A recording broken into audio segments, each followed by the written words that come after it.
सरस्वती शिक्षा समिति पाली द्वारा संचालित ऑनलाइन क्लास में आपका हार्दिक स्वागत है।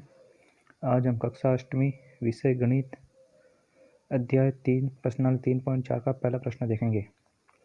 पहला प्रश्न बोला है, बताइए कथन सत्य है या असत्य है। तो पहला कथन में है, सभी आयत वर्ग होते हैं या नहीं। कथन सत्य है या असत्य। हमको पता है आयत में क्या होती है, आमने सामने की भुजाएं क्या होती है, बराबर होती है, जबकि वर्ग में क्या होती है, चारों भुजाएं क्या होती है, समान होती है। इसलिए कथन क्या होगा, असत्य, क्योंकि वर्ग की सभी भुजाएं क्या होती है, बराबर, परंतु आयत में नहीं होती, आमने सामने की भुजाएं बराबर होती है, इसलिए कथन क्या होगा, असत्य। इसी प्रकार प्रश्न संख्या बी, दूसरे पहले का बी, सभी समचतुर्भुज समांतर चतुर्भुज होते हैं। ठीक इसी प्रकार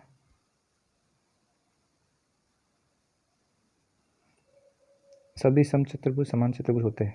तो समचतुर्भुज में क्या होती है, चारों भुजाएं समान होती है, और समान चतुर्भुज में क्या होती है, आमने सामने की भुजाएं क्या होती है।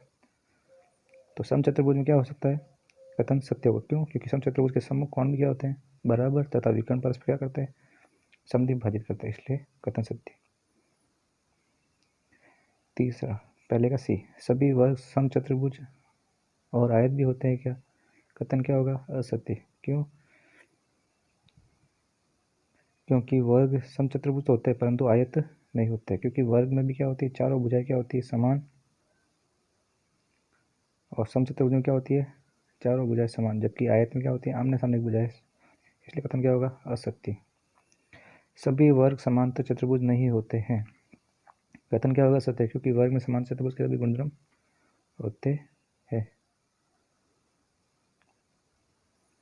वर्ग की क्या होती है, चारों भुजाएं समान,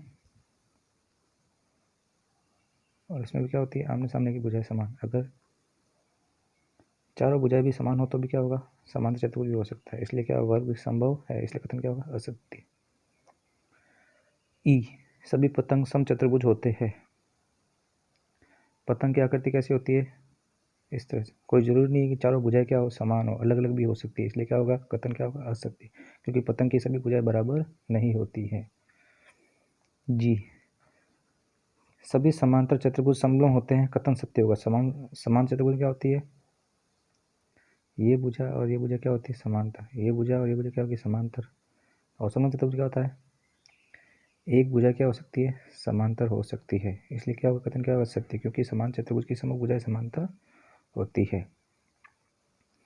सभी समचतुर्भुज पतंग होते हैं। कथन सत्य हो। क्यों? क्योंकि अगर समचतुर्भुज, मान लो ये समचतुर्भुज है, इसकी क्या होती है, चारों भुजाएं अगर समान है, ये पतंग की आकृति का भी हो सकता है, इसलिए कथन क्या होगा, सत्य, क्योंकि समचतुर्भुज से भुजाएं बराबर होती है, विकर्ण परस्पर समद्विभाजित करते हैं। विकर्ण क्या होते हैं, एक दूसरे को समद्विभाजित करते हैं, मतलब ये भाग और ये भाग क्या होगा, बराबर, ये भाग और ये भाग क्या होगा, बराबर होगा। सभी वर्ग समलंब होते हैं क्या, कथन सत्य होगा, क्योंकि वर्ग की भी क्या होती है, समूह भुजाएं क्या होती है, समांतर होती है। वर्ग ये सभी भुजाएं बराबर होती है, बराबर, बीच की दूरी क्या होती है, बराबर होती है, इसलिए क्या होगी, समांतर होगी भुजाएं। प्रश्न संख्या 2, उन सभी चतुर्भुजों की पहचान करनी जिनमें चारों भुजाएं बराबर लंबाई की हो। तो किसमें होती है चारों भुजाएं बराबर, सम चतुर्भुज और वर्ग की सभी भुजाएं क्या होती है, बराबर। दूसरा चार समकोण हो। चार समकोण किसमें होता है, एक तो होता है वर्ग में। चारों भुजाएं क्या होती है, समान, तथा प्रत्येक कोण कितना होता है, 90 डिग्री। और आयत में भी क्या होता है, आमने सामने की भुजाएं बराबर, तथा प्रत्येक कोण क्या होता है, 90 डिग्री। तो ये कौन सी आकृति होती है,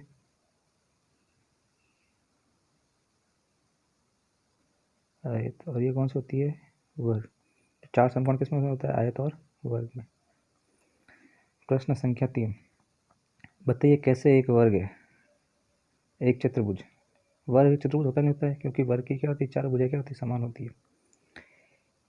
एक वर्ग समान चतुर्भुज हो सकता है, नहीं हो सकता है, वर्ग समान चतुर्भुज है, क्योंकि वर्ग की समग्र भुजाओं का बराबर माप होते हैं, इसलिए क्या होगी, प्रत्येक वर्ग एक समान चतुर्भुज हो सकता है, लेकिन प्रत्येक समान चतुर्भुज वर्ग नहीं होगा। एक समचतुर्भुज, क्या एक वर्ग समचतुर्भुज होता है, वर्ग समचतुर्भुज है, क्योंकि समचतुर्भुज और वर्ग की सभी भुजाएं क्या होती है, बराबर होती है। क्या एक वर्ग एक आयत हो सकता है, क्या वर्ग एक आयत हो सकता है, क्योंकि वर्ग की समग्र भुजाएं बराबर माप की होती है, और सभी कोण क्या होते हैं, समकोण होते हैं। चतुर्भुज के नाम होते हैं जिसके विकर्ण एक दूसरे को समद्विभाजित करते हैं। एक दूसरे को समद्विभाजित किस प्रकार करते हैं? वर्ग में, आयत, समचतुर्भुज और समान चतुर्भुज के विकर्ण परस्पर क्या करते हैं? एक दूसरे को समद्विभाजित करते हैं। जबकि दूसरा, एक दूसरे को लंब समद्विभाजित करते हैं। कौन सा करते हैं? वर्ग और समचतुर्भुज। जिसके चारों भुजाएं समांतर होते हैं ना, वो क्या करते हैं? जैसे मान लो ये वर्ग है, इसके विकर्ण एक दूसरे क्या करते हैं? समद्विभाजित, तथा यहाँ पर क्या बनाते हैं? 90 डिग्री का कोण बनाते हैं। इसलिए एक दूसरे को लंब समद्विभाजित करते हैं। कौन कौन से आकृति? वर्ग और समचतुर्भुज। जिसके विकर्ण बराबर होते हैं। विकर्ण किसके बराबर होता है? आयत और वर्ग में। किस में? आयत और वर्ग में विकर्ण क्या होते हैं? बराबर होते हैं। प्रश्न संख्या 5, बताइए कि एक उत्तल आयत चतुर्भुज कैसे होगा? एक आयत उत्तल चतुर्भुज कैसे होगा? उत्तल चतुर्भुज की परिभाषा हमने पहले पढ़ी थी। आयत एक उत्तल चतुर्भुज होगा जब उसके शीर्ष उभरे हुए हो तथा दोनों विकर्ण का अंतर हो, यानी विकर्ण अंदर हो तो उत्तल, बाहर की तरफ हो विकर्ण भी तो क्या होगा? अवतल। तो सच चतुर्भुज जिसके सभी विकर्ण कहाँ हो? अंदर हो। और आयत में कितने विकर्ण होते हैं? 2 विकर्ण होते हैं। तो दोनों विकर्ण कहाँ होना चाहिए? अंदर क्यों होना चाहिए? छठा प्रश्न, ABC एक समकोण त्रिभुज है। ABC क्या है? समकोण त्रिभुज है। O से समकोण की सम्मुख भुजा AC पर मध्य बिंदु। O क्या है? इस AC का क्या है? मध्य बिंदु है। बताइए कैसे O बिंदु ABC से समदूरस्थ होगा, समान दूरी पर होगा। बिंदुओं को चिन्हित कर अतिरिक्त भुजाएं आपकी सहायता से खींची जा सकती हैं क्या? O से क्या है? ये OA, OC और OB क्या समान दूरी पर तथा अतिरिक्त भुजा भी खींची जा सकती है। उस भुजा को आगे बढ़ाया, इस भुजा को भी आगे बढ़ाया, तो कहाँ पे मिला? D बिंदु पे। इसको भी मिलाया, आगे क्या हो गया? तो यहाँ पर 2 समकोण त्रिभुज मिले, एक तो ABC और एक ADC। ABC और ADC।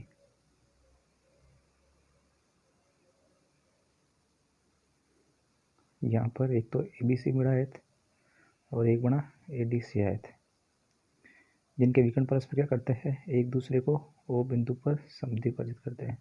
क्योंकि AC और BD विकर्ण एक दूसरे को समद्विभाजित करते हैं, तो O बिंदु क्या होगा? ABCD से क्या होगा? समान दूरी पर। यहाँ से यहाँ तक की दूरी, यहाँ से यहाँ तक की दूरी क्या होगी? समान होगी। धन्यवाद।